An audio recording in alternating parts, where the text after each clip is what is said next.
Hi there, and welcome to A Journey to Milk and Honey. Thank y'all for joining me today. I want to tell you about something that happened last week, something I didn't expect to hit me as hard as it did.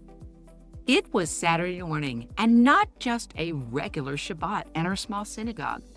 This Shabbat, there were maybe 50 or 60 people gathered as a tiny 13-year-old boy named Levi stood at the bimah for his bar mitzvah. Now, here's the thing. This was only the third bar mitzvah I've ever attended in my life. I was never bat mitzvahed, as back in the 1970s, it just wasn't as common for girls and for many other reasons. I didn't grow up going to them. In fact, I didn't attend my first bar mitzvah until my nephew's about 25 years ago, and sadly, none of my 3 children were ever bar or bat mitzvahed either. So for me, a bar mitzvah isn't just a regular event, it's still something kind of rare. Levi was small, tiny for his age, but when he stood there, calm, steady, and ready, you could feel the weight of the moment. But then he chanted a significant portion of the Saturday Shabbat Torah reading, the week's Parsha Va'etchanan, which is Deuteronomy chapters 3 through 7. This little boy didn't just stumble through it, he was prepared. Really prepared. He was confident in a way that I could only dream of being at 13. I don't know Levi, I don't even know his family. But as he read, my eyes started to well up, and before I knew it, I was crying. And I kept asking myself why. Was it because the bar mitzvah is such a pivotal milestone in Judaism? That moment where a child steps into adulthood in the eyes of Jewish tradition?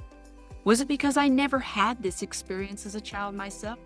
Or was it because maybe my own children never had it either?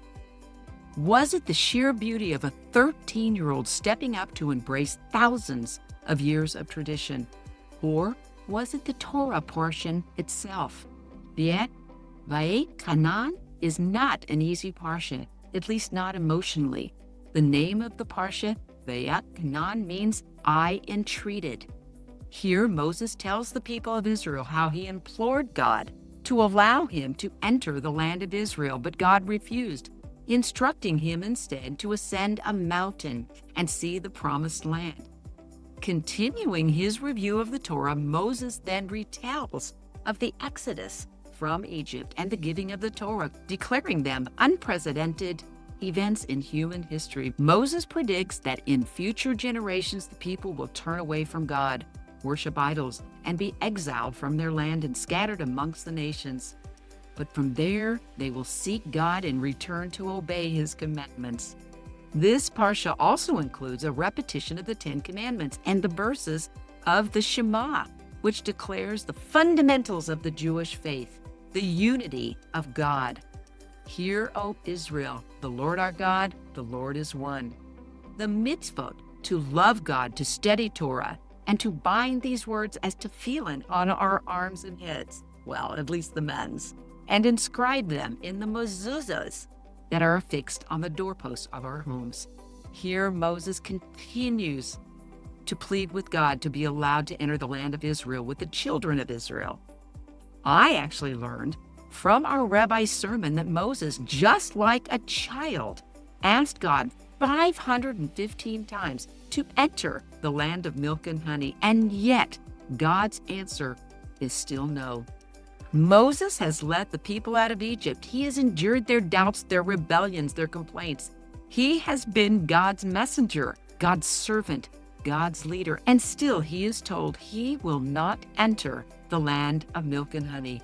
There is such a deep humanity in that moment, the heartbreak of it, the reminder that even the greatest leaders don't get everything they dream of. And maybe that's part of why I cried.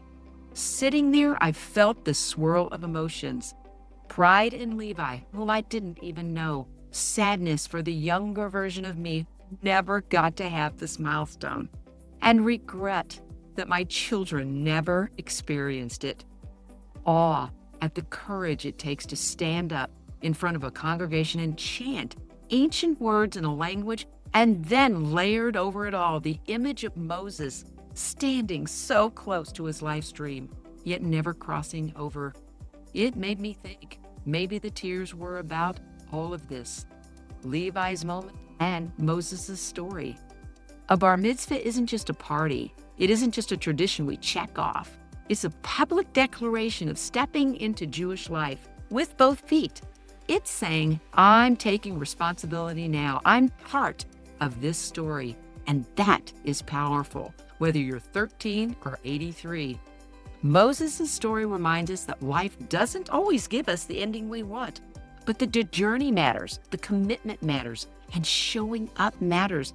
And Levi, in his own small but mighty way, showed up.